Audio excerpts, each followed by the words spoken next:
Welcome to another episode of Unsanctioned, where today we come in threes. Great things come in threes. My name is Luis Vasquez. Jay Holland. I like threes, menage a trois. Okay. I don't know if that's a good opportunity if it's me to say I'm Julio Jeune. Julio Jeune is in the building, joining us nice and early this time. That's right. Came on time this time. Yeah. Because I'm sure this is one of your guys, Julio. This is one of my guys. I don't know. If Julio came early, then you know it's an important guy. You know it's important. Julio wasn't on CP time. He was on actual time. I was on MVP time. MVP time. Like I said, greatness comes in threes. MVP, baby. You already know, man. You're now listening to Unsanctioned Podcast. We are now sanctioned over your airways. Let's get it. Let's go.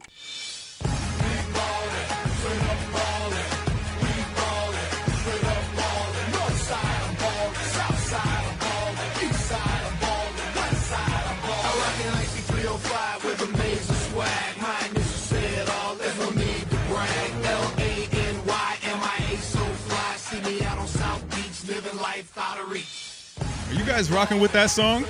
Yeah, because I got the head nod, though. You like it? I can't help I'm moving my shoulders a little bit. I almost broke my neck. I was rocking my head so hard.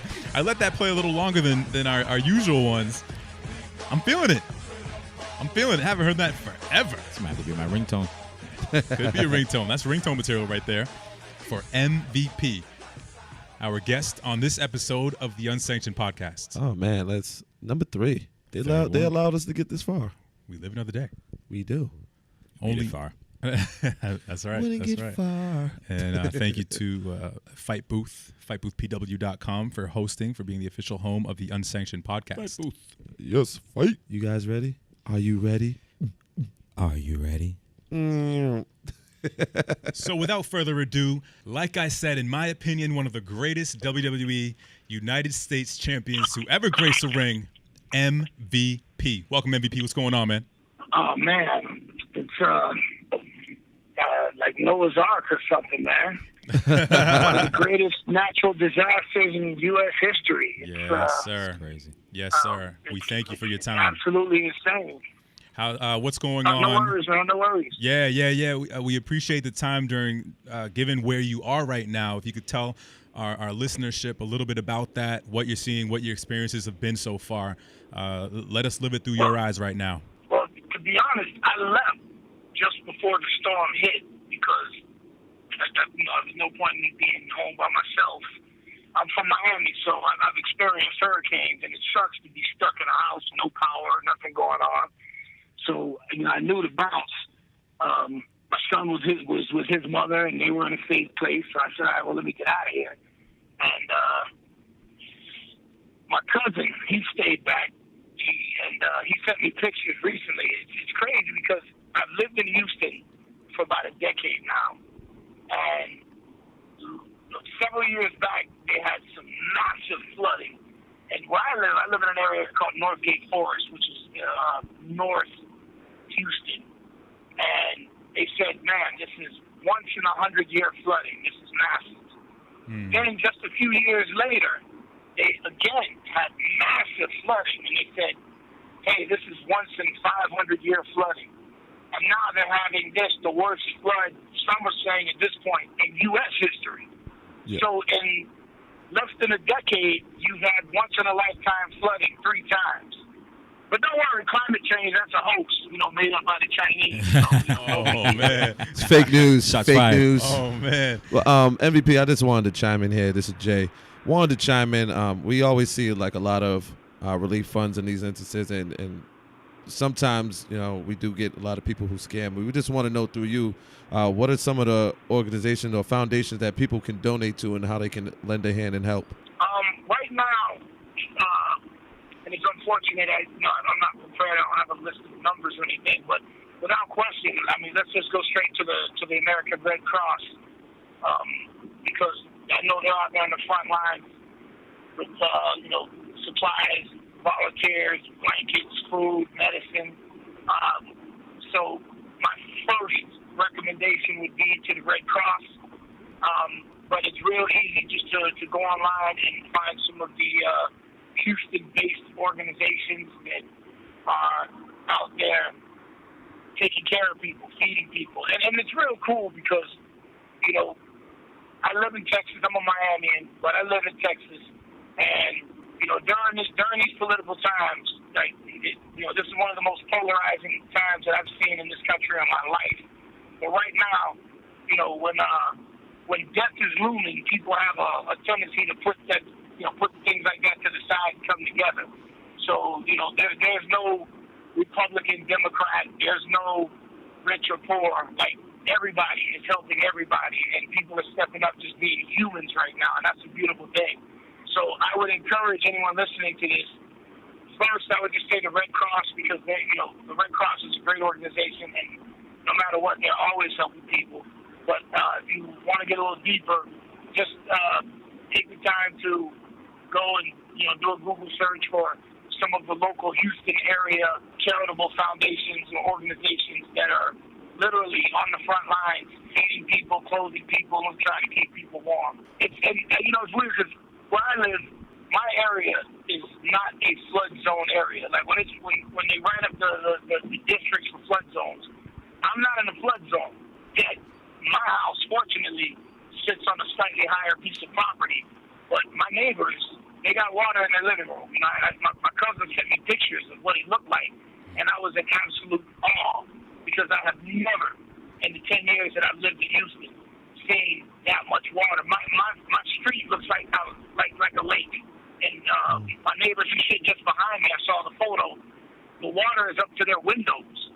So, the really sad thing about it, and the thing that bothers me, is you have people that got hit by the flooding, as I said several years ago, and got their houses fixed. And then just a few years later got hit again. So, it's getting to a point where, and here's another big fact that a lot of people don't realize. Houston sits in Harris County. And I just saw a statistic on the news that less than 15% of Harris County residents have flood insurance. So that means 85% of the people in Houston are screwed because their houses are absolutely ruined by flood water, and there's no flood insurance. So, we're hoping that that this administration was able to get some FEMA funds out to help people literally put their lives back together, because I saw a report saying that, FEMA's going to be here in Texas, not for months, but for years to come, because this is, without question, one of the greatest floods that this country has ever seen. I kind of heard a stat today, the governor of Texas saying that it's probably going to take about 3 to 4 years for the whole state of Texas and the Houston area especially to get back to where it was before the hurricane hit. You mentioned a moment ago about how when in moments of tragedy like this, you kind of see how people become human and lend a helping hand to each other.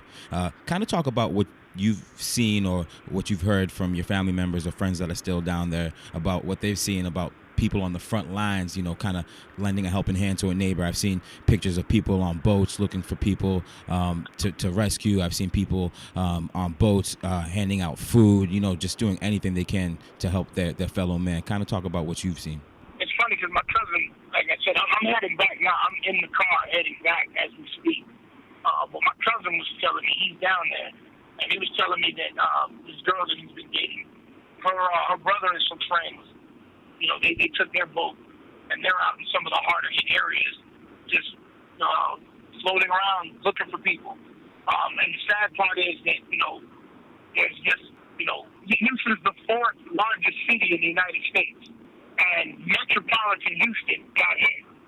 So you've got millions of people who stay in place. The mayor was taking a little bit of heat because he didn't order a mandatory evacuation. The flip side of that, though, is if he would have, there's the very realistic possibility that lots of people would have literally died in their cars. So one way or the other, you still have hundreds of thousands of people stuck in their homes.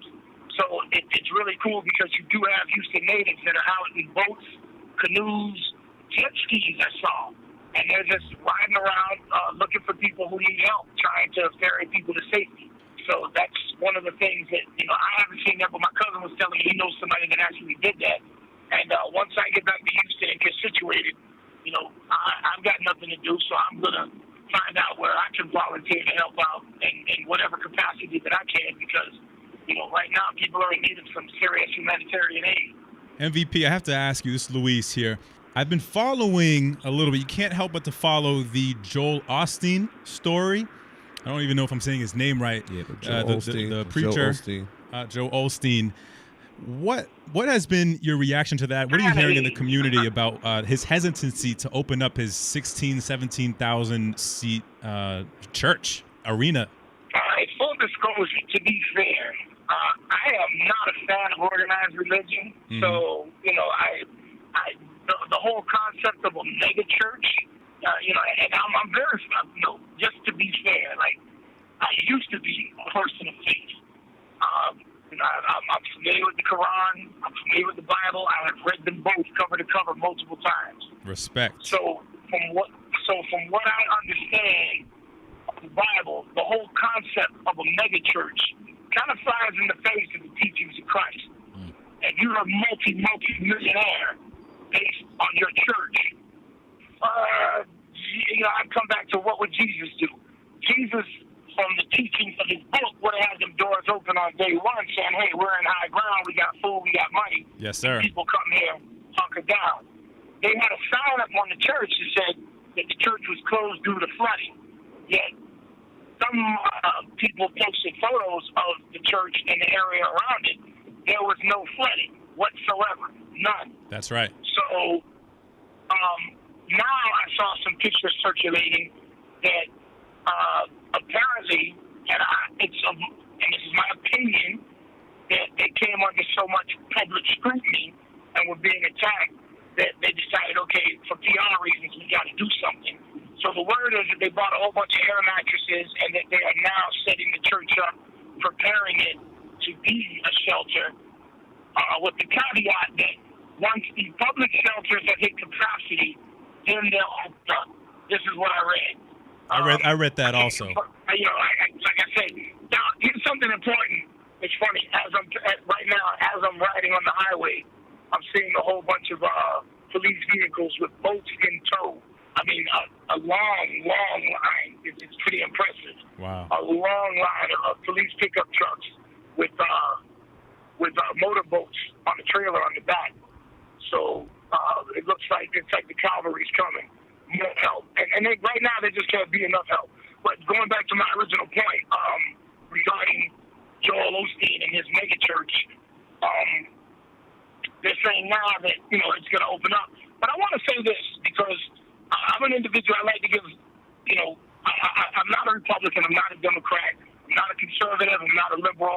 I think for myself. And I don't let 30-second sound bites from talking heads influence my thinking.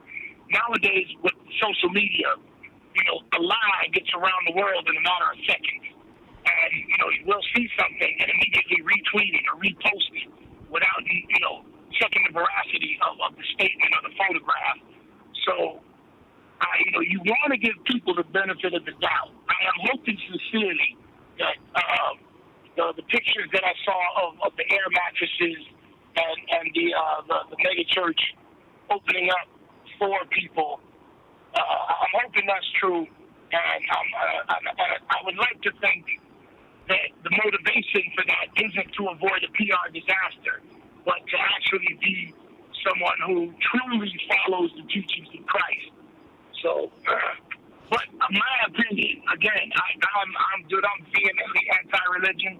I mean, if you want to have a spiritual relationship with whoever your creator is, that's a cool thing. But I just think, the book also says it's easier for a camel to pass through the eye of a needle than for a rich man to pass through the kingdom of the gates of the kingdom of heaven. So when I see these mega churches and these guys with huge mansions, people like Creflo Dollar saying that, hey, God said I need a jet so I can fly around and spread his word. Like, nah, man, I just can't go for that. You can't fly commercial? You need a private jet to do that?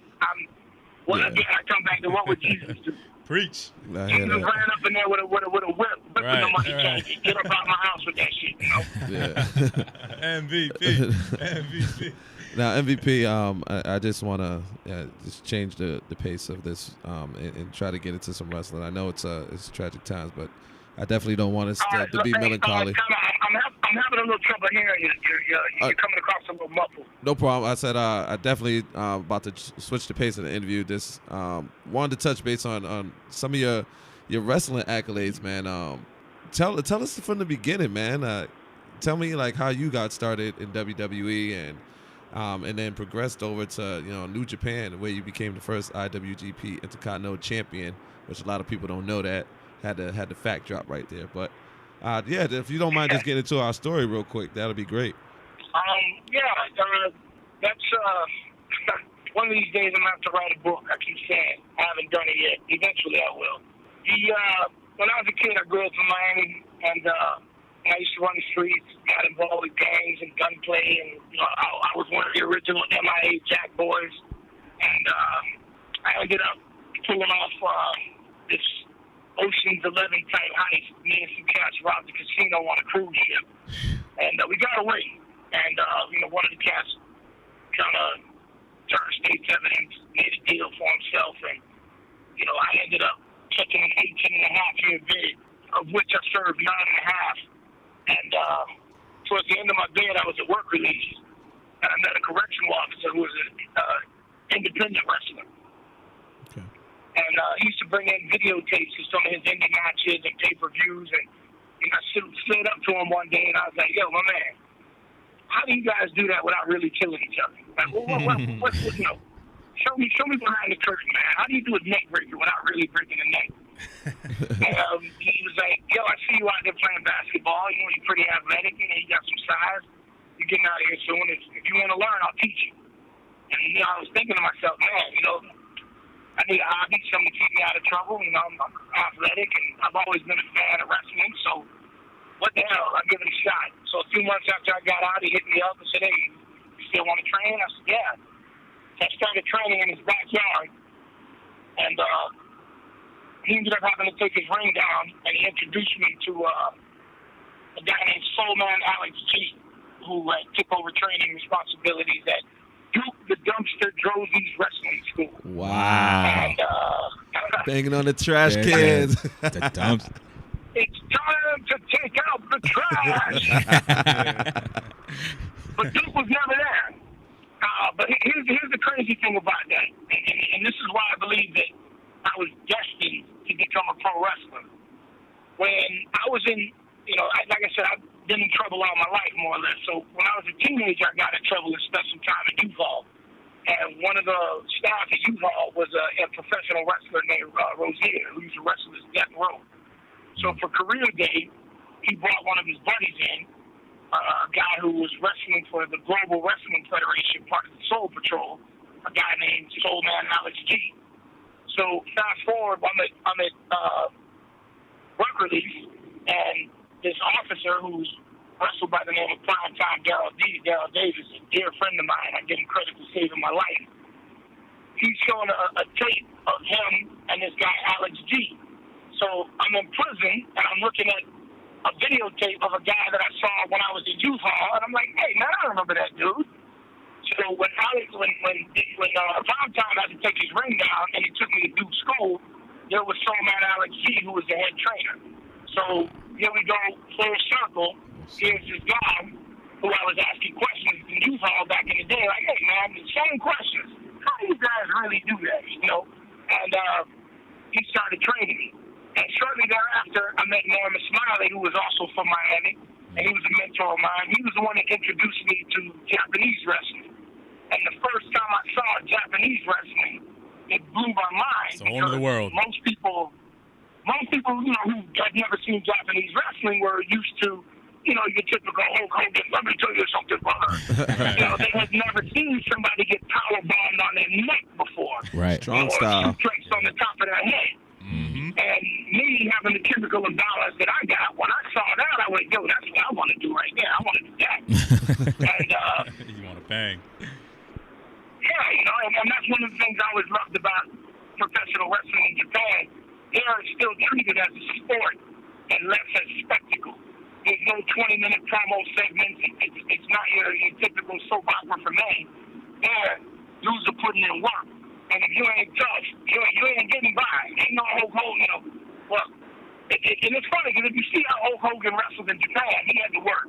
Right. It was a way different style.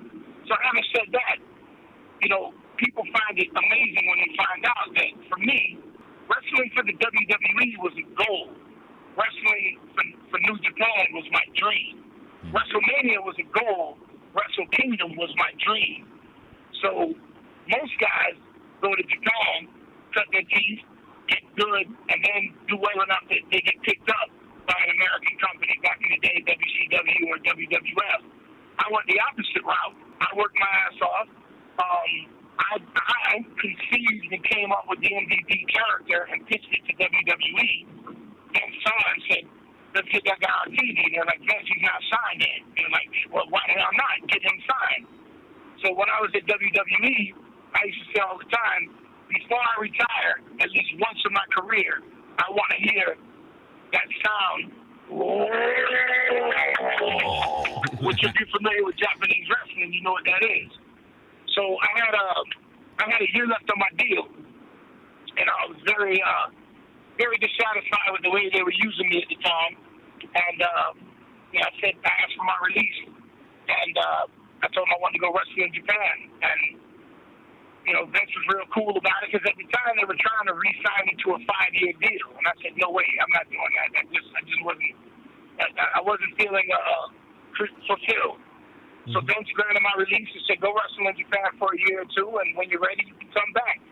And I went and hit up New Japan, and they were very eager to have me, and I was happy to be able to do business with them. And I could say happily that I achieved the goal wrestling in WWE and WrestleMania. And I realized the dream by wrestling in Japan and Wrestle Kingdom. So I'm fortunate. I'm on a short list of guys. I've been on Wrestle Kingdom, WrestleMania, and Bound for Glory with TNA. So not a whole lot of guys can say they've wrestled on all the big shows. Now, MVP, I definitely wanted to follow up on that, because I was just watching this past Wrestle Kingdom, and then of course you see WrestleMania, and you see how they're so big. I don't want to call it a spectacle, because I feel like that doesn't know justice. But if you can just tell me, in your comparison, how is WrestleMania and Wrestle Kingdom alike, and what sets one above the other instead of on par with one another? Okay, I'm going to give the most unbiased answer that I can give. WrestleMania is the Super Bowl of professional wrestling. It's the biggest event in the world of professional wrestling. The WWE's brand saturation runs so deep that there are people who didn't even know that wrestling existed outside of WWE. The brand saturation goes so deep that when you tell people you're a professional wrestler, they go, you mean like WWF kind of wrestling or real wrestling? So if and spectacle is fair, because it is a spectacle. It's a massive event seen by people, millions of people all around the world. Wrestle Kingdom is the biggest wrestling event in Asia. The Tokyo Dome, it's not, but you don't have the global audience that WWE does. It's my humble opinion that the best professional wrestling in the world is in Japan. I have to agree with you. I've always felt, in my opinion, the best professional wrestlers were in Japan, which is why I wanted to go there. I wanted to go and test myself against the best professional wrestlers in the world. And so to compare the two, without taking a dig at Wrestle Kingdom, because that's my personal preference, and emotionally that's where I was wanting to be, it would be like WrestleMania versus Wrestle Kingdom is like the Super Bowl versus the Grey Cup. Most people don't know what the fuck the Grey Cup is. They have no idea that that's the Super Bowl of the CFL. They don't know that. But if you're in Canada and you follow the CFL, you know that. So that's kind of the equivalent. I remember watching Wrestle Kingdom, and like I said, Okada, Omega. That right there was exactly phenomenal. Match of the year 10 times over. And here's one of the cool things. Kenny Omega was with me in developmental for WWE. And they let him go because he didn't have it. he was. Well, let me rephrase that. I don't know if he asked for his release or if they released him, but I remember that he didn't really fit in to the whole WWE groove and what they were doing down there at developmental. So to see him go and evolve into what he's become as one of the best professional wrestlers on the planet, I think it's amazing. And on occasion, I do professional wrestling seminars, and when I tell these young aspiring wrestlers, I tell them, like, hey, do you want to be a pro wrestler or do you want to play wrestling? Because I see you sitting over there with your gut, with your belly, talking about you want to be a pro wrestler. And I bet you right now, if I put you through the paces, you couldn't do a high-paced 10-minute match. You'd be puking your guts out. When you look at Okada and Omega, that match down to go was 48 minutes long. And if you look at the last 15 minutes, the explosiveness, the crispness of the execution, it's sick. And you got to remember, in pro wrestling, for a sport that's quote-unquote fake, we have a saying, every time you leave your feet, you literally put your life in the other guy's hands. So if I'm tired, if I'm gassing, if my legs aren't beneath me, and you leave your feet, and I drop you on your head, that's my fault. So it's a testament to the level of fitness and ability that Okada and Omega had to do 45 minutes and to be able to turn in that caliber of a match with that flawless execution. I'll tell you right now, I can't do that. And to be honest with you, at this stage of my career, I don't want to do that. Now, MVP, I always wondered, and I always had the question, and I remember Mark Henry had done an interview with Huffington Post a few years back. I always look at WWE television and notice that they haven't really had a black heavyweight champion. I mean, I know they can slide The Rock in there and say he's black heavyweight champion, but they always advertise his Samoan side. And I know they also always point to the World Heavyweight Championship, which is the old WCW title. But I'm thinking back, I can't recall anyone being the WWE Heavyweight Champion. And just with your insight there, I just wanted to try to understand, what was the thought process as a wrestler going and wondering, if you ever had that feeling that you could be that first black WWE heavyweight champion, and if you believe that it's possible for some of the wrestlers coming up in the system today. That's something that I've been publicly critical of the WWE for that, because, like you said, there have been black wrestlers that held the world title, the old WCW title, but you've never seen a black wrestler with the WWE title. Not one, zilch, ever. Zero, zilch, nada. And, people, as you said, would say, well, what about The Rock? And I'm a fan of The Rock. I think he's truly one of the most amazing, electrifying man of sports entertainment. Dude is all that and a pack of annihilators.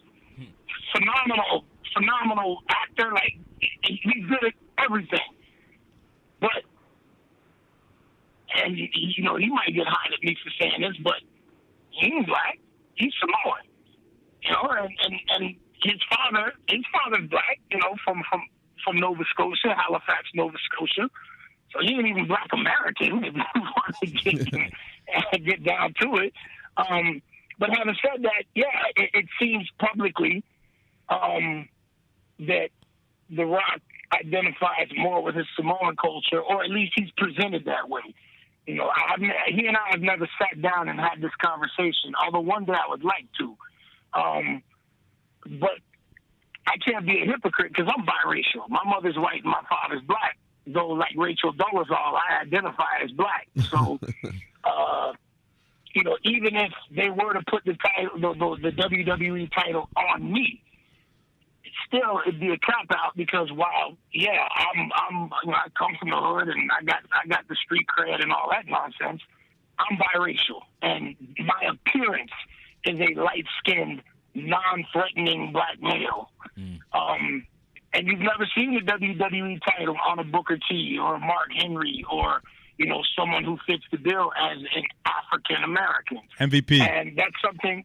Yeah. I gotta interrupt right there and ask you about that's like burning in my wrestling fandom, the fact that the showdown between Triple H and Booker T at WrestleMania, it just crushed Booker T's momentum at the time, who we all thought was going to leave WrestleMania as the world champion. What kinds of insights do you have there? Do you remember watching that, how you felt, et cetera, et cetera? Give me the lowdown on that one. That's Triple H. That's what he does. That's what he does. Man. Plain and simple. That's what he does. That's, But do you agree that should have been Booker T's shine right there? Hey, man, here's the deal. When you own the company, you do it the way you want to do it. So I got to say this, man. Vince McMahon, when I got out of prison, I was a convicted felon.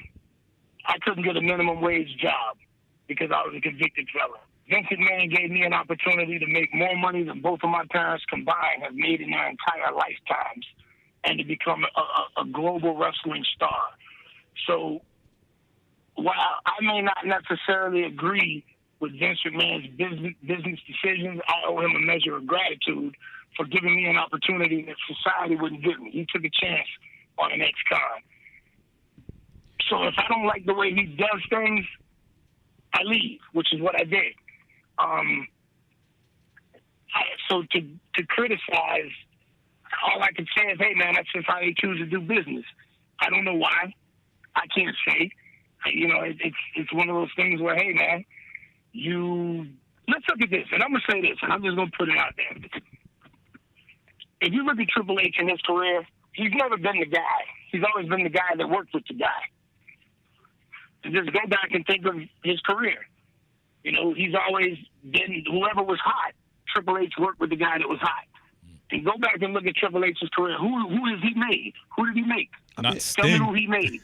Yeah, he definitely didn't make Sting. He made no one. Sting should have had that too. Yeah, I remember Shelton Benjamin, but even then, I think a lot of writers dropped the ball with him because it's like he's so athletic and that he can do anything in the ring. But for a promo to kind of slow you down, that bothered me. And to piggyback off the original question, like I felt Booker should have won, especially when they introduced his background and it just put out that narrative that no matter what you've been through and no matter how people thought the story was going to go, that I'm still better than you because of where I came from. I started off as Hunter Hearst Helmsley, like the Regal, the Blue Blood. Exactly. And Booker T was at the pinnacle of his career right there. It was at the highest he's ever gotten and was. Yeah, so I mean... But I'm going to tell you this. I'll tell you this about that. That was Booker T's highest payoff, so he ain't mad. Right. the check still came in. MVP. Check still came in. Speaking of money, you were one of the few guys to have crossed paths with Floyd Money Mayweather, the man of the hour right now. What was that like? What's he like behind the scenes? What's it like to rub shoulders with the money man? Ask him what it was like to rub shoulders with me. That's what I'm saying. The real money man. You tell him. No, Floyd was cool, man. It was real awesome working with him, man. He was he gets it. As you know, he's an entertainer. He's he's a promoter, and he understands pro wrestling. He understands a work. He understands how to put on a show, which makes me laugh. Like I didn't watch the fight. I had no desire to watch the fight. I'm a boxing fan. I'm an MMA fan, and kudos to them dudes for getting paid. But to me, that was like exactly what I thought was going to happen. Happened. Like, people are saying, "Oh yeah, but Conor McGregor beat Floyd up the first 4 rounds." No, he didn't. Yeah, right. No, he didn't. Strategy. Yeah, Floyd didn't do nothing the first 4 rounds. Floyd dragged him into to the later rounds and put on a show. But Floyd was awesome, man. He was a cool cat. I had the pleasure of talking with him for quite a bit. We did a few segments together. There's a real cool picture that I actually put up on my Instagram recently. My Instagram is @truly_MVP, and it's Floyd Mayweather standing between me and Mark Henry, holding our hands up in the middle of the ring. So, for whatever Floyd's issue may have been when he beat up his ex-old lady, I don't know all the details behind that. I know people, I personally would tell you people do bad things and they do better, So, you can't hold something else over somebody's head forever, especially if they make amends. I think Floyd Mayweather is without question the greatest defensive boxer of all time. He's a phenomenal performer, a showman, a promoter, and he was cool with me. I enjoyed talking to him. He was all right, man. That's what's up. That's what's up. So in a moment ago, we were talking about angles. We brought up the Booker T and Triple H angle. You went through a lot of angles in WWE in your time there. Kind of talk to us about what one of your favorites was, and maybe what one of your least favorites was. Well, my favorite would have to be my feud with Chris Benoit, because he was my favorite wrestler. He was my friend and mentor. Ditto. And when I used to do nightclub security, bouncing and standing at my post, in my hand, I was wrestling Chris Benoit in Japan. Before I ever met him, I had wrestled him thousands of times in my head.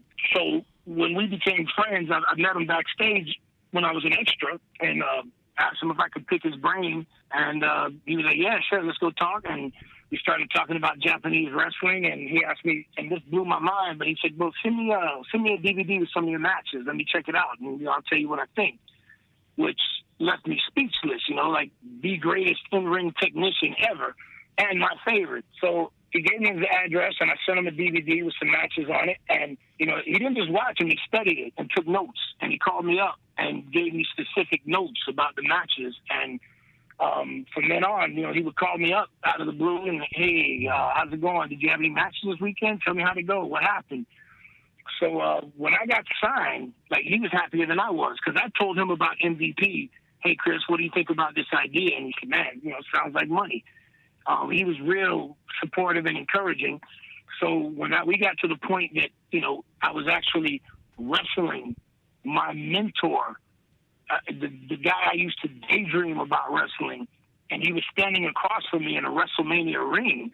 I mean, it was surreal. I kept waiting for the prison guard to come and kick my bunk and wake me up. Like, yo, hey, get up. Wake up. But there it was. And, without question, we had one of the best matches of the night. And, to beat him in 2 straight falls for the United States Championship, and he wanted me to beat him for the title at Mania. But they said, no, we want to stretch this out and get a program out of it. The crazy thing is, I was in the best shape of my life, because with Benoit, we used to get to the building early. We'd do 500 Hindu squats. He used to bring a weighted vest on the road. We'd do 500 Hindu squats, put on the vest, and run the stadium stairs. And then he got permission from the office for us to do 30-minute matches every night. So, in addition to the afternoon workout session, then later that night we'd have a match and do 25, 30 minutes. So he was a huge part of my success in the WWE. So without question, that was probably my overall favorite. Some of the most fun I had, of course, was with Matt Hardy, because that was our idea. We went to Vince and told Vince, hey, we had this, what do you think about us doing this odd couple thing? Vince loved it. And every week we go to Vince, hey, Vince, we got an idea. We'd like to do this, we'd like to do that. And, at that point, we had an open door policy to Vince's office. I remember one day there was a long line of people after the show waiting to talk to Vince, writers and producers, and we were like, hey, are you guys waiting in line to see Vince? They're like, yeah. Vince stuck his head out and goes, oh, MVP Matt Hardy, come on in here. And we can skip the whole line. So, that was the most fun.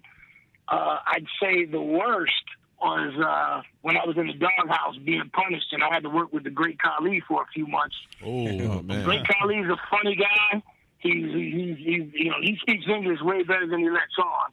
And but by far and away the worst dude I've ever been in the ring with. Straight garbage. Oh, man. Is he stiff? That would be an upgrade. Hit him with the longest yard collie, man. Yeah. Banging his head against the wall. Now, MVP, it's funny that you mentioned Matt Hardy, and I remember you guys' matches in WWE, but then again, you guys also crossed paths in TNA, which is of course now GFW. And now, for a while, I thought you were going to win the heavyweight title in TNA. I seen you was primed for it and everything else. Let's talk about just your time in TNA and even how some of the guys who were in TNA are now major stars in WWE now, such as AJ Styles and Bobby Roode seems to be on his way. But if you just don't mind recapping TNA, your time there, that'd be great. TNA is a sad story, man, because like you said, they had so much amazing talent come through there, and they were just, it all comes down to bad management, man. A fish rots from its head. So in my time there, yeah, I was supposed to win the TNA title, but like a week before I was supposed to win the title, I blew out my knee at an indie show in England. And but it was cool because that's when we were doing the thing with me, Bobby, and Kenny. So we pitched the idea like, hey man, let's just do the Freebird rule. We'll just put Bobby in my place since I'm hurt, and we'll put the title on Bobby, and I'll do the whole thing where, hey, this is our title. We won the title. I remember that. And BDC. To be honest, I'm about business, man. Like I said, I'm at a point in my career where ego really. I put my ego to the side long ago. I think it was better all the way around to put the title on Bobby instead of me, especially for what we were doing at that time. I thought,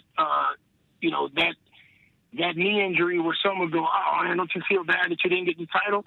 No, actually, I feel good about it because it actually made the angle so much better. And, I mean, let's just be honest, man. Bobby, he fits the part, man. He looks like the destroyer. He should be a champion.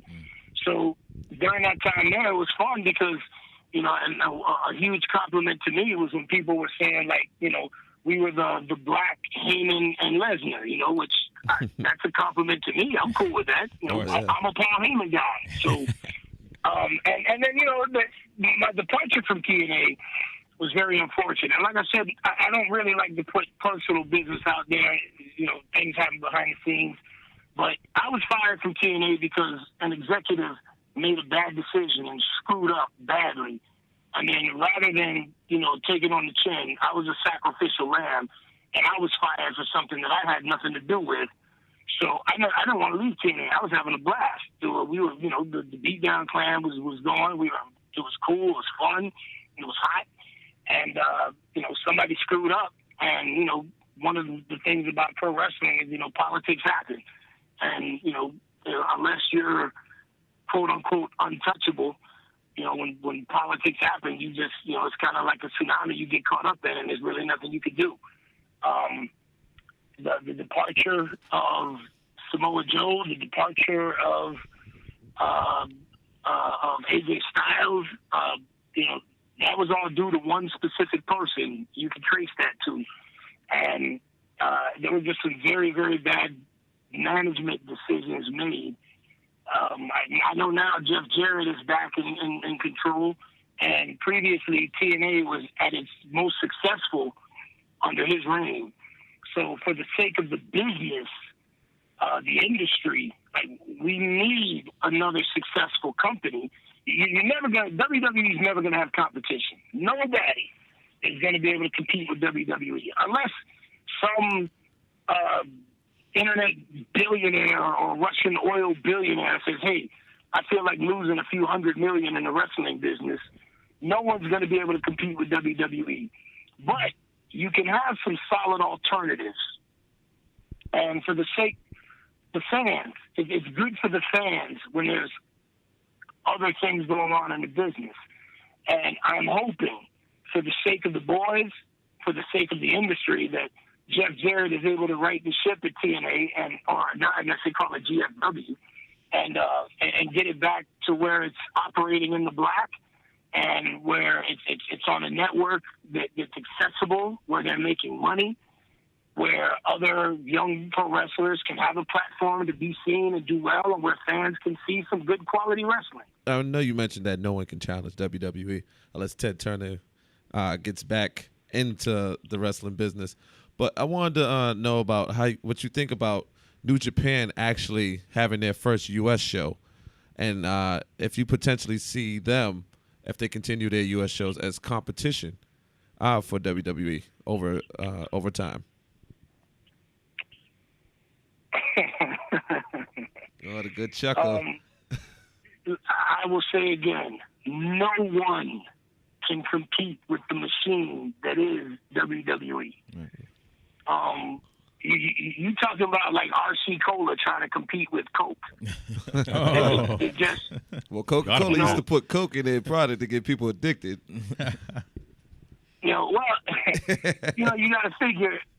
I'm gonna tell you guys something. This is ill, right? When I quit WWE, when I asked for my release to go to Japan, I remember all these WWE fans, they called me stupid, crazy. I saw people, I would run into people and go, damn, man, you wrestle in China now? Like, damn, man, why you quit, man? You crazy? All the people that criticized me for leaving WWE to go wrestle for New Japan, they wear Bullet Club T-shirts now. The elite. I sat down in 2011 and I had a meeting with the office in New Japan Pro Wrestling, President Sugabayashi, Jado, Gato, Hattori, and I pitched New Japan World to them in 2011. I told them, you got a huge English-speaking audience that wants access to your product. At the very least, you guys should set up a YouTube channel where you can feature matches every week, get a couple English people to do voiceover, and expose your product to the English-speaking audience. And I guess just at that time, maybe they weren't ready. Maybe the timing wasn't right. But as a fan of Japanese wrestling and as a fan of New Japan Pro Wrestling, I'm thrilled to see that they're getting eyes on their product that they never had before. And I'm glad to see that, when they did that G1 tour out in Long Beach, that it sold out in seconds. And then they released more tickets, and they sold out in seconds. So I think it's awesome that they are getting a bigger foothold in the United States, and that their fandom is growing, and I hope it continues to do so. Because, like I said, my first love is Japanese wrestling. But no one is going to compete with the WWE brand anytime soon. No one. The only way that's going to happen, like I said, is if someone who's a multi-billionaire says, hey, I feel I'm ready to lose a few $100 million in the wrestling business trying to promote a new brand. So I think the best thing that New Japan can do is what ROH has done, what some of these other what TNA has done to some extent, roller coaster ride up and down. Be an alternative. Nobody's going to compete with Vince, but be an alternative. I love Dr. Pepper. I don't drink Coke. I like Dr. Pepper. I enjoy drinking that. You got people. RC Cola exists. That means a lot of people drink it. Not as many people as drink Coca-Cola. You got people like cream soda. You got people that drink orange Sunkist. It exists because people drink it. It's not competing with Coca-Cola and never will, but there's a market for it. So I think the most intelligent thing is for these other companies to continue to do what they do. Put out awesome wrestling, build new talent, use the social media platform that's available today, and be an alternative, and be a quality alternative, and grow. But don't worry about trying to compete with WWE, because that's a surefire way to go under, as Dixie Carter. Yeah. Shots fired. Whoa. Now, MVP, you told us earlier in the interview that the whole MVP persona is something that you kind of approached the WWE with, and kind of gave them that idea when you came in. Did they pitch any ideas to you, or was that just the idea you gave them and they just rocked with it? No, I had been booked. When I hit the independent scene in Florida back in the day, I came up with a character, Antonio Banks. That was my indie wrestling name, Antonio Banks. The S on Banks spelled with a $sign. And Antonio Banks and MVP are frighteningly similar. I had been booked several times as an extra. I had a few dark matches, and Johnny Ace used to be the executive vice president of talent relations. Mr. Laurinaitis. And Johnny Laurinaitis, yeah. And I remember, and he used to tell the story all the time. I roped him off one day, and I'm like, Johnny, can I get 5 minutes? Sorry, can I busy? Johnny, can I get 2 minutes? I told you busy, kid. I said, Johnny, 30 seconds.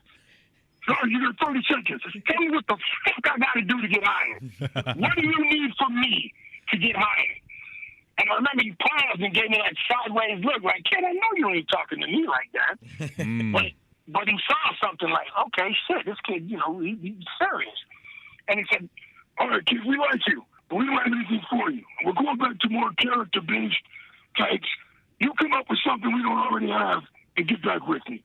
And I remember being pissed, you know, that I felt like, man, these people just blew me off again. And back then I used to bounce on South Beach. I used to run security at Mansion, living on a few clubs I worked at. Used to do bodyguard work. Me and my dude Kimbo Slice used to hold things down at the living room, rest in power. All right, rest in power. And, you know, we used to see these dudes all the time show up at the clubs, you know, these pro athletes show up like the world owed them something, you know, and you know, I specifically remember seeing people like Dr. J, Shaq.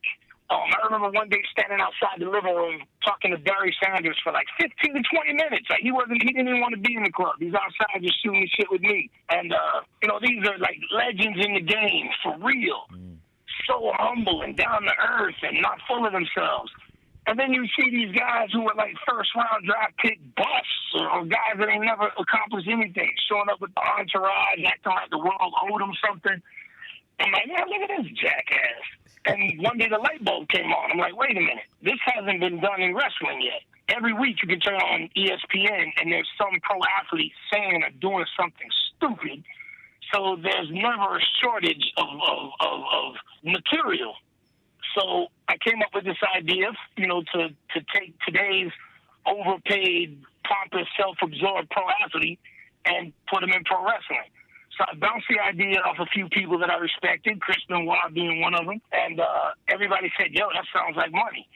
So a good friend of mine, Ricky Santana, he used to be roommates with Johnny Ace back in the day when Johnny Ace was a scrub and Ricky Santana was a guy in the territories making money. And I said, Rick, I got this idea, but I'm scared they're going to steal it. So he said, all right, I'll talk to Johnny. And, you know, he got back and he said, all right, Johnny's going to call you to pitch your idea. And he gave me his word as my friend that he won't steal your idea. I said, all right. Johnny told me run it to him. I gave him the idea. And he said, all right, kid, that sounds good. Put it on paper. Send it to me so I can present it to the creative group. And I sat down and I put together like a Hollywood treatment with chapters, what MVP looks like, how he dresses. I sent him like 20 storyline ideas and vignettes. I cut 2 promos. One was a minute long so that they could see I could hit my time. And the other one was 5 minutes long so they could see I could tell a story and keep you entertained. And I sent it in, and my podcast partner, I do a podcast called The VIP Lounge on MLW Network. My podcast partner is Alex Greenfield, and he was the head writer for SmackDown. He and Court Bauer, they were looking at this, and they were really impressed because they had never seen anything so professionally done. And they threw in the DVD in the creative meeting and said, Vince, we want you to see this. And Vince watched the promo, and, you know, they told me, Vince said, God damn it, we got to get this guy on TV. And they said, Vince, he's not signed. And Vince, why the hell not? Get him signed. And I got a call. Oh, actually, even that's funny. I got done. I left I was with my girlfriend at the time, and I left my phone in my expedition because sometimes she would go through my shit. And I went downstairs and I opened up my phone and I see my entire missed call log is my man Ricky Santana. So I called Ricky up and I Rick, what's up? He goes, yo, bro, where the hell you been? I thought, I was with my girl and left my phone in the truck. He goes, well, I got bad news and I got worse news. Which do you want? I'm like, damn, Rick, you ain't giving much of an option there, you know? I said, well, fuck, man, give me the worst news. He goes, well, I don't know how to break this to you, kid, but I was on the phone with New Japan, and they wanted a young, good-looking, muscular black guy to work on top with Chono. Wow. And I said, man, I got just the guy for you. And Chono's my dude in Japanese wrestling. Like, that's, if you don't know who Chono is, you too, that's swagged out, motherfucker. Yeah. Chono's my guy. So I remember, like, being beside myself, like, well, yeah, I'm ready, Rick, let's go. He said, well, They already got somebody, bud. They needed to hear something back by 3 o'clock. And I remember I looked down at my watch. It was 3:32. Oh, my goodness. And they needed to hear something, and they already went with some guy out of California. And I'm not even lying to you, dude. Tears welled up in my eyes because, like, I was crushed. Like, I had a chance to work on top with Chono in Japan, my dream, and I missed it by 32 minutes. So Rick said, well, don't you want to hear the bad news? I'm like, yeah, fuck it, Rick. Tell me the bad news. Because I talked to Johnny Ace, and they don't want you down at OVW, which was the developmental territory for WWE back then. They had 2 developmental territories. Jim Cornette. Ohio Valley Wrestling and Deep South. Deep South was the new one. And he said, yeah, man, they don't want you at OVW. And I'm sitting there in the front seat of my Expedition with my phone in my hand, tears in my eyes, and I'm thinking, dude, I'm 31 years old. I'm an ex-convict. For the last few years, all I've done was put all my effort into becoming a professional wrestler. And now, you know, the only 2 places that I really wanted to go and try to make a living, I missed my opportunity. Like, what am I going to do now? I'm going to have to go to trade school, get a job. I don't want to go back to bouncing and being a bodyguard. You know, all this is going through my head. And then Rick says, well, don't you at least want to know why they don't want you at OVW? I'm like, sure, Rick. Why don't they want me, man? He said, because they want you over at Deep South. Give Johnny Ace a call. He's going to give you a job. I'm like, you motherfucker. Got him. So you talk about peaks and valleys. I literally went from being in the depths of despair to the heights of elation. I called Johnny Ace up, and he's laughing. Oh, kid, that was a good rib, huh? I'm glad you think so. Right. And just a few weeks after that, I was in McDonough, Georgia, just outside of Atlanta, reporting to WWE. Vince wanted it. Vince wanted the MVP character. And, again, I got to give WWE credit. And one of the reasons that you'll never hear me trash WWE is because I was a green kid looking for a job, trying to realize a dream. If they would have said, hey, sign over the MVP character to us, I would have said, yeah. But they didn't. They put in my contract that the MVP character was my intellectual property. They didn't take it from me, as they very well could have. So to this day, I think CM Punk were the last guys at that time that were able to retain the rights to our names and didn't have to change them. And that's why I'm still able to wrestle and use the MVP name today, because they didn't screw me out of it. All right, now MVP. You know, we like to play. I guess you could say creative here. We have a segment that we call Push or Bury, and it's pretty much clear cut, man. We're gonna throw out some names, and we want to hear your opinion on them. If certain promotions should push them or if they should be buried. And of course, we're gonna start off with none other than the glorious one, Bobby Roode. We know you guys had your time together in TNA, and you know he's made an impact with NXT, and now he's on SmackDown. So, what do you think they should do with him? Should they push him, or should they like bury him after a while? Push him to the moon. I've always said Bobby Roode, he had star all written all over him, and he was when I made my deal with TNA, there was a list of guys that I said, if I come here, I want to work with these guys. And he was one of the guys I wanted to work with. I only had an opportunity to wrestle with him twice, but Roode's the real deal. He's got looks, he's got ability. I'm a fan, so yeah, I push to the moon. Okay. A popular one here on Unsanctioned has been Dolph Ziggler. Push or bury? I think they've already buried him. What would MVP the promoter do tomorrow? Push or bury? How do you not push Dolph Ziggler? How do you not push him? It's funny, my boy, I don't know if you guys know Kaz. He's got the Wrestle Rap podcast. Kaz. He refers to Dolph Ziggler as the Cell God. Oh, yeah, there's crazy clips of that on Twitter. Yeah, dude, he's the Cell God. And I work with Dolph quite a bit. I worked with him a lot. And, he's one of those guys that I don't know how you haven't pushed him further than they did, I think he's just one of those victims of backroom politics. Now, I'm going to just take it outside of the WWE realm. What do you think about the bad boy, Tama Tonga? You mean Push or Bury? Yep, Push or Bury. In New Japan? Yep, in New Japan. Ever since his pipe bomb press conference there for the G1, people kind of been talking about him a little bit more. So I think I wanted to see what your opinion is on what to do with him. Okay, now you got to catch me up. I wasn't aware of that interview for the G1. So basically, they did a press conference, and he just went on a tangent. He was just telling them basically he didn't care about win or losing. He can basically give two shits. He just wants people to know that he comes in and he busts his ass every night, every day, and that it's the crowd doesn't wear New Japan. They don't push Okada. They push Bullet Club. It's Bullet Club everywhere. Bullet Club, Bullet Club. And then, of course, in the G1, he had a great match with Kenny Omega, and they had the planting the seeds of finding. It seemed like they was gonna take Kenny Omega out of Bullet Club just because he's pushing more with the Elite.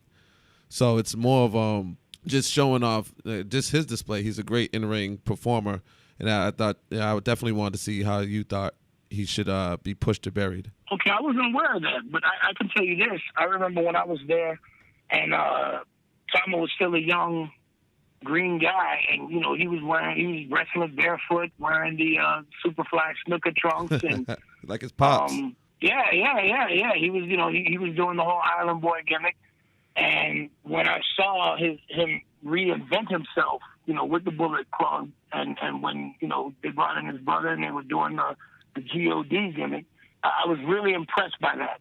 Thomas' athleticism, his ability in the ring was always great, but I never got a chance to hear him on the mic. So I know that he got over with the crowd just by his athleticism and his ability, and that was before he reinvented himself with the Bullet Club with the beard and the face paint. I remember watching him, I watched his abs appear. I watched him eat the straight cans of tuna and the yogurt and cut out the garbage. So I saw him put in the work to transform himself. I haven't heard him on the mic. I haven't heard him cut a promo.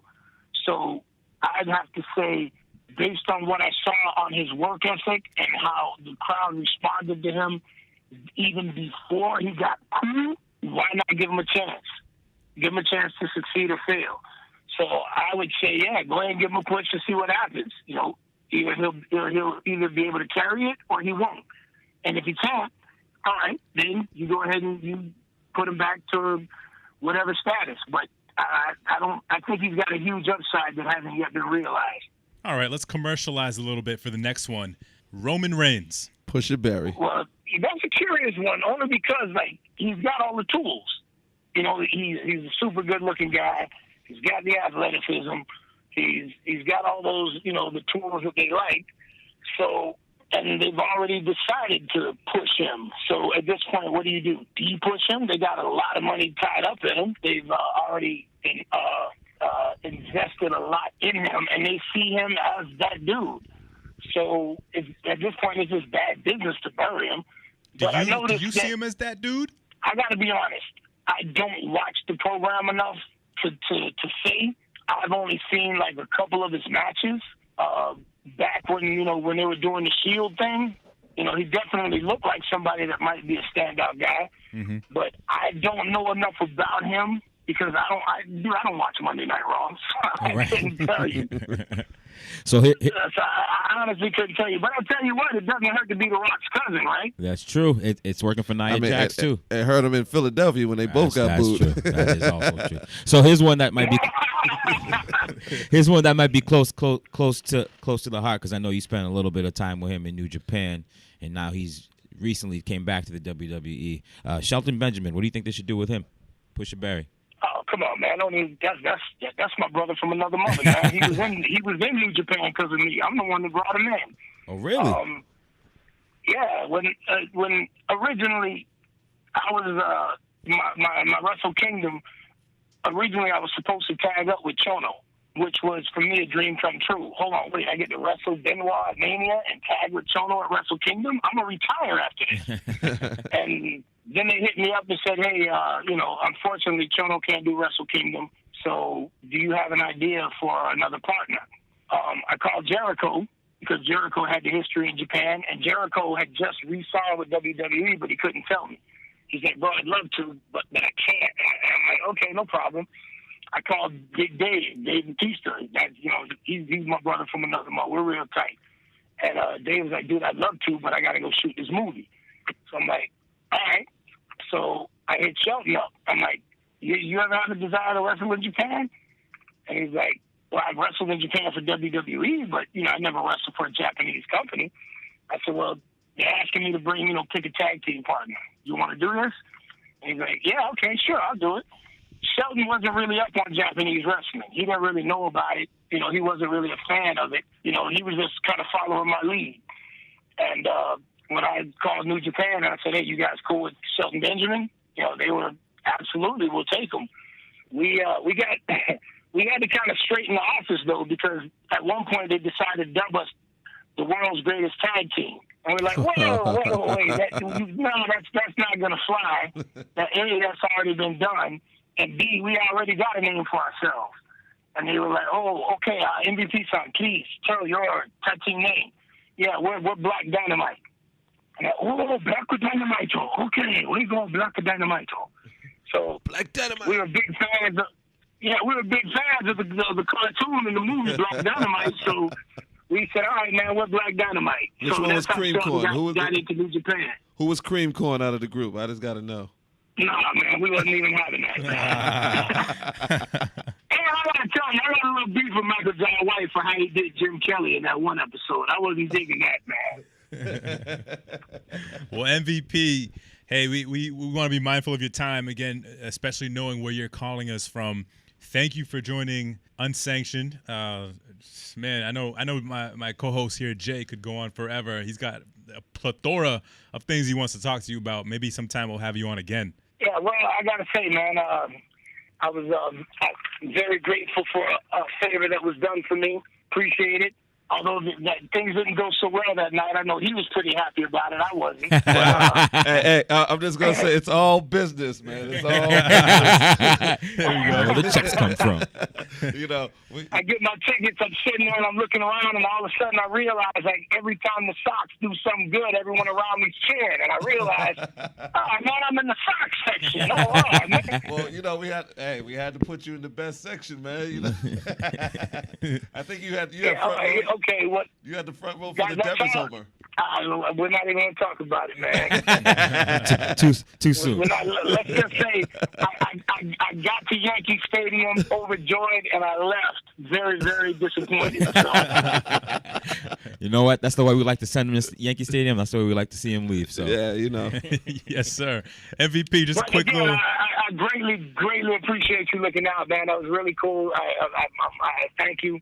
So, yeah, if you guys want to have me in the future, then hit me up. Let me know. I enjoyed talking with you, and best of luck to all of you. Likewise, man, and definitely we want you to plug your podcast one more time, the VIP Lounge. Please go ahead. Yeah, you can follow me on Twitter at the 305 MVP. I just want to make it known for whoever's listening. I'm not afraid to step on toes. I'm not afraid to call out social injustice. I'm unapologetically black, so if that offends you, don't even bother. You can catch me on Instagram at truly_MVP, and my podcast is the VIP Lounge. You can get it on MLW.com, and I like to call it the Wrestling Podcast, not about wrestling. It's for the intelligent mark, not the smart mark. We talk a little bit about wrestling, but we spend a lot of time talking about movies, music, pop culture, global current events, politics. So, when I decided to do the podcast, you got lots of pro wrestlers doing wrestling podcasts. You got lots of podcasts out there doing Tuesday morning booking. I had no interest in that. I wanted to be able to do something that would allow me to express my views and opinions and interests and things outside the world of wrestling. So I'd appreciate it if you give it a listen. And if you like it, listen and spread the word. And if you don't, then, tell me to fuck off. No doubt.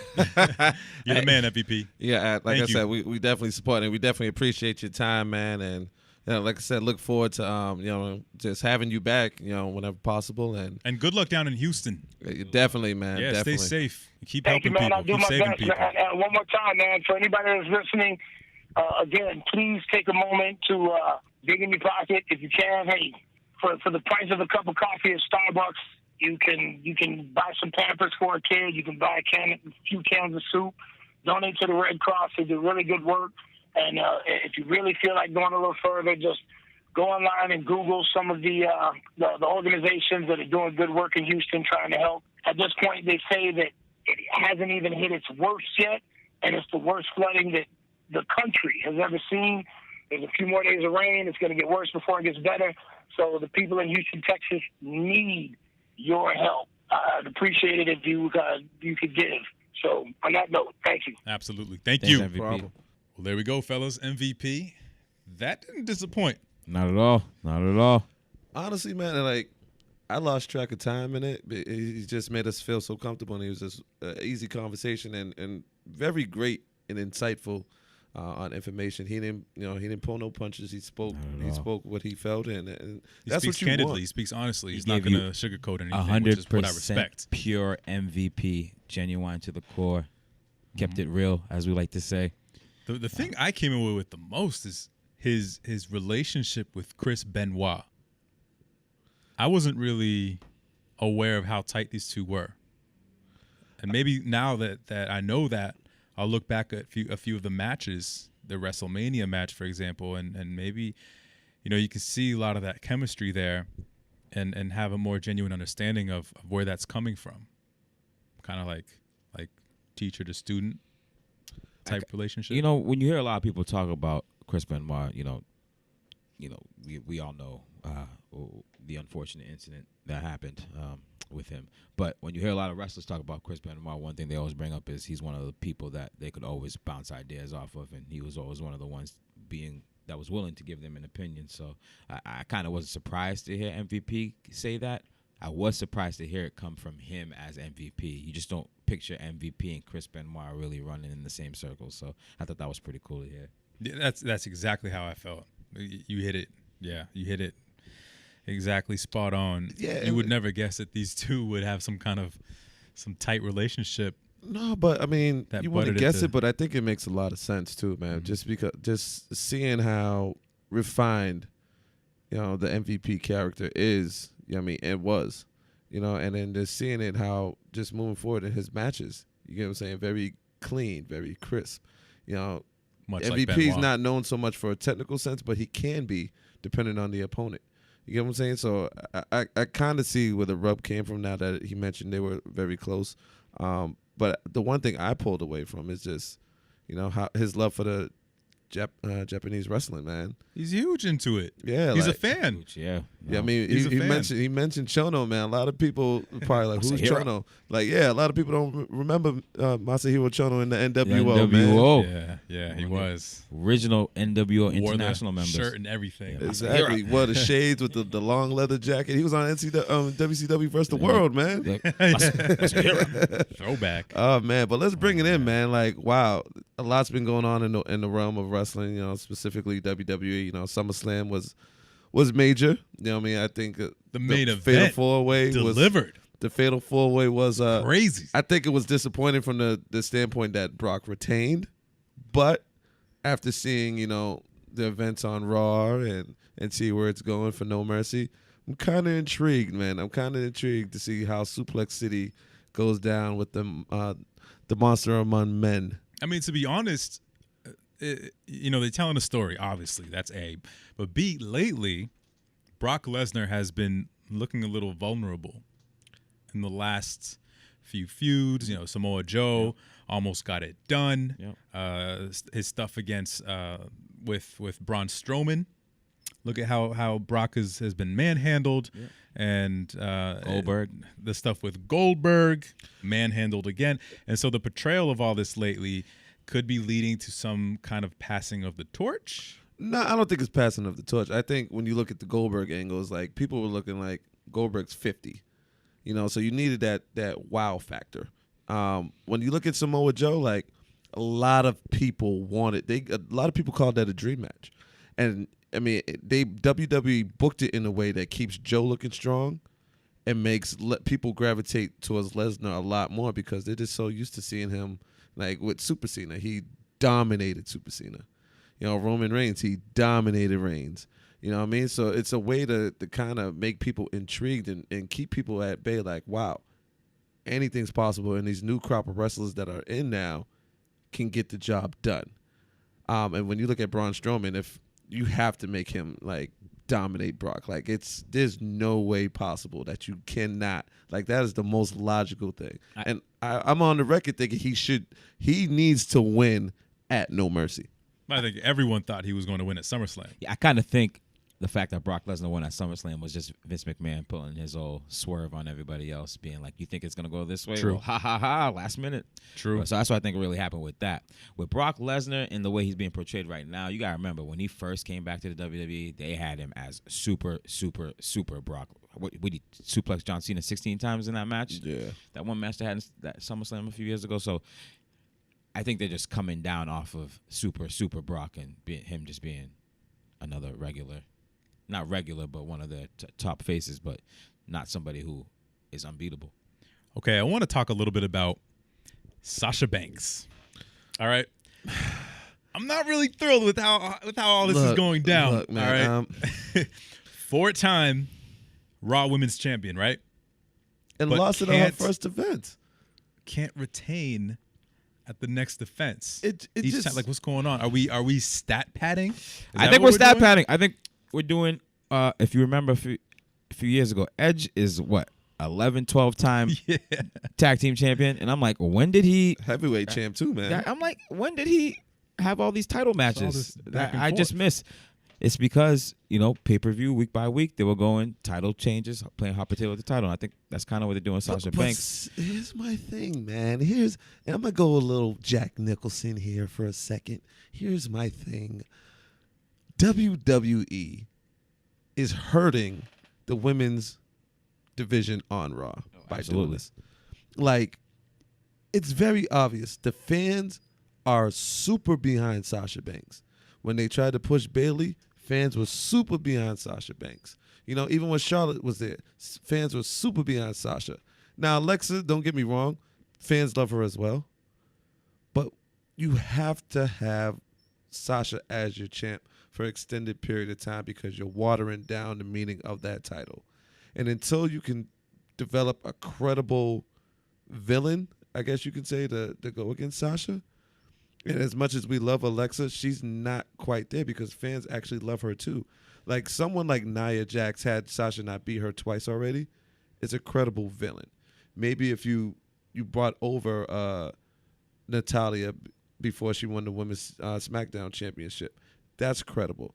Now you have to wait until Bayley comes back, and I thought that would have been a perfect way to turn Bayley heel. Let's have her come back. They have the in-ring segment, and then boom. But no. They do what they always do. They give the fans what they want for a teaser, and then they turn Sasha Banks back into the challenger, the chaser for the title. Here's why as a counterpoint to the credibility thing. Was it credible when Nikki Bella, and no disrespect to Nikki Bella is really worked hard. She became a decent wrestler. Nope. But was it credible when she had the title for over a year? Nope. No. Now the crop of women wrestlers are 100% more talented than the crop of women wrestlers Nikki Bella and her contemporaries had at that time. By having decent female wrestlers who you can watch and say, hey, she's put on a good match regardless of female, male, whatever. By having a decent crop of wrestlers, I think every match they put on with those wrestlers is credible. And the fact that they're playing hot potato with the title, they're credible wrestlers, so it brings credibility to the title. I look at Triple H and NXT and what he was doing with Asuka prior to her injury, man. Like, he built that women's title on NXT to be one of the major championships on that brand. That's their, like, and no disrespect to the women who are wrestling on NXT, but that is their mid-card title. And I mean that in the most respectful way. And what I mean by that is, like, that is the match you want to see. It's similar to how the Intercontinental title used to be, not how it is currently. And I love what they're doing with The Miz, and we can touch on that very quickly. But, like, the women's title NXT championship is used in that manner, where it's a spotlight. It gets the Iron Man matches. It tears down the houses. Look at NXT TakeOver Brooklyn when it was Ember and Asuka. They tore down the house. That was probably match of the night. You get what I'm saying? So I think WWE with the Raw brand and the women's brand, it is watering it down, and eventually it's going to hurt them. Okay, you mentioned The Miz, the Intercontinental Champion, and we're talking about SummerSlam. Why was he on the pre-show? Was he even on the pre-show? Did he have a match on the pre-show? Oh, in front of like 50 people. He had a match? Mm-hmm. Yep. Exactly. You just proved that point. Match. Yeah, just proved that point. It's not just the fact that he's the Intercontinental Champion. He was on SummerSlam. By far, right now, The Miz is the most entertaining person on the microphone in all of WWE. The fact that person over is not, Enzo? Oh, he's the most entertaining on the microphone in WWE today right now is The Miz. The fact that you don't have that personality as a presence on the second biggest pay-per-view of the entire year is a misstep, in my opinion. It made no sense to me why they don't have a match. I don't know if they just don't have a credible feud to put him in. I know they're trying to do the Jason Jordan thing, and maybe it just wasn't enough time to put him in a match at SummerSlam. But and Jeff Hardy now, which is I think gonna be awesome. A battle royal, I see through. an impromptu battle royal for the Miz's title with the people who weren't on Something weren't different. booked, They had to mix it up. I see right through that, man. I see through that, and we know the Miz is entertaining Jeff live. Hardy is the We champion. know the Miz we is didn't know we wanted. entertaining live. He disrespected our co-host here, Luis, in person, man. We know He certainly did. The Miz has Hit him with the delete. Luis and That the was good for that Miz story. have a personal beef that going is on the right new now. Intercontinental title feud right there. I Luis tried versus to, the I Miz. tried to get him back. You I tried. I tried, and I thought it was decent. I told him you're too old to be falling out of the ring like that, and he said, "I know." Yeah, so therefore, shut it down. Miz is too I good. couldn't- Listen, you're talking I to couldn't somebody feel who like I got won. kicked out of a locker room for eating chicken over can't somebody's agree with back. me. He's been through it all. Right. There's nothing you could say to him Like, that bro, he you were hasn't seen. supposed to get mad at me. You're supposed to disagree with me again. Nah. He agreed. He's like, "You're right." I'm like, "Oh, damn." You win. But like I said, man, I think I see through the whole Jeff Hardy Miz at the Continental title match. I don't delusional. see it. I don't see it. You're I see the Miz delusional. winning. I don't see it going I on. obviously see you don't see it. Here's I see no. that. Here's my thing, and I want you to mark it down for the record. Miz Samoa Joe. It's going to happen soon. Sure. Okay. Cool. But you're It's going to you're be for the discrediting. title. You're shitting on Jeff Hardy versus The Miz. I'm not shitting on Jeff Hardy versus The Miz. I just know what's going to happen. What's going to happen? Miz Taraj interferes, costs Hardy the match. That doesn't get the Hardys broken because ultimately that's what everyone is waiting for. And believe it or not, as much as we may want to see Jeff Hardy and Matt Hardy go their separate ways before the end of their run, it's not that time right now. They're still in that nostalgia feel where it's the tag team, even though they're taking some lumps and they're putting over other talent. It's still a nostalgia feel, and we still like the Hardys, and we all are waiting for the broken Hardys together and not separate. I think I'm going to go the opposite end of the spectrum. I think they are going to break them up. I don't think they're going to go to the broken gimmick just yet. But if you've noticed, they're doing somewhat of a superstar shakeup recently. John Cena's been moved to Raw. Enzo's been moved to 205 Live. There's rumors there's folks coming to SmackDown. I think you might see Matt Hardy be moved to SmackDown. And, wow. Bold prediction. Bold prediction. Okay, Julio. Are we getting version 1? We might see V1. I don't know if we'll see any MFers. We'll get full on Mattitude. Okay. But- Side effects. but- I mean, they're teasing the whole Awoken thing. But I think they're gonna separate them, different bands, and eventually after a couple months they will grow into their broken gimmick, but not right now. Very bold. yeah, Bold predictions. Bold predictions. Jay, what's your take on that? I mean, like I said, know you have a take. I don't think they break up right away. I think they stick together. And I think eventually what's going to happen, you know what? I'm waiting for another team to get called up, and I think that's when the Hardys become broken. I think it's something where you want to use that broken gimmick on a team that's going to get a nice rub whether they win or lose, and I'm waiting for that team. It may be Dash and Wilder. I don't think so. Here's the name for you: the Authors of Pain. Yeah, I said the call up. I didn't want to name drop, but the call up. The Authors of Pain. I don't know. I think they got something good with Sanity right now. And there's one other thing I wanted to physically touch on, man, and I think it's I think WWE dropped the ball with it, man. My man. Who? Shinsuke. Oh, don't give up on that. Shinsuke, man. Don't give up on that. It's too early to give up on that. Listen. They have to let Jinder have a little bit of a reign. Right. Come on. I completely agree with how it's been going. He's got to have 6 months. It's not the project isn't complete yet. Yeah, Jinder needs 6 months. They need to give Jinder 6 months. I first of all thought it was kind of, I didn't like the fact that they kind of fast-tracked Nakamura. All of a sudden, he's fighting Jinder Mahal after debuting less than 2 months ago. Which is maybe how they felt, which is why they didn't give it to him right away. It's not AJ kind of did that, though. It's not to say he's not credible, but I think there's a lot more as a WWE champion that you need to do than be just an in-ring presence and have the crowd behind you. There's a lot. Or an artist. There's a lot more that he has to do, and I don't think he's groomed enough yet to be that. But he'll get there. But I can't say that and see Jinder Mahal as champion and say he's been groomed to be champion. So, But I just feel with Jinder, like when you look at people like Triple H when he had his henchmen, and even with Seth Rollins, there were certain matches they were able to get it done by themselves, and looking at Jinder's reign, he hasn't been able to do that. I feel like they're giving him the Rey Mysterio title run, where it's just like, you're champion, but we're not going to treat you as if you're the champion. We're just trying to tap into a market. Yeah, you know what I mean? So I see that, and when I look at the Nakamura thing, and I look at Corbin missing out on cashing in, I think there's something that played there. I think Corbin may have some heat in the back, and I think WWE initially wanted Shinsuke to win and have Corbin cash in.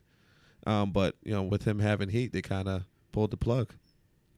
Well, there it is, our SummerSlam recap. And once again, thank you to MVP. Yes. Thank you very much, man. For joining the Unsanctioned Podcast. And make sure you guys go look up those local Houston charities. Definitely the Red Cross. He mentioned that first. You know what I mean? And make sure you guys check him out on Twitter.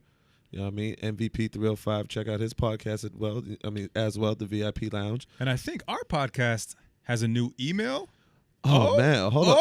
Oh. Yes. We encourage you guys to, send in your questions, your comments, your feedbacks, everything, man. Unsanctionedpodcast@gmail.com. Once again, that's unsanctionedpodcast@gmail.com. Make sure y'all check it out. Hit us up, man. We get back to you real quick, man. We love any and all of you guys. We welcome it. I'm Luis Vasquez. You can follow me on Twitter at Luis Vasquez617, LUIS, not Louis. Luis Vasquez 617. It's been a pleasure. Till next time. Yes, I'm Jay Holland. You can find me all across social media, man. JO City at JAYOCITY. And I'm Julio Jeune. If you don't have a carrier pigeon, you can't find me. And this is the Unsanctioned Podcast. We are now signing off, so we are no longer sanctioned. They're barring us from the building, guys.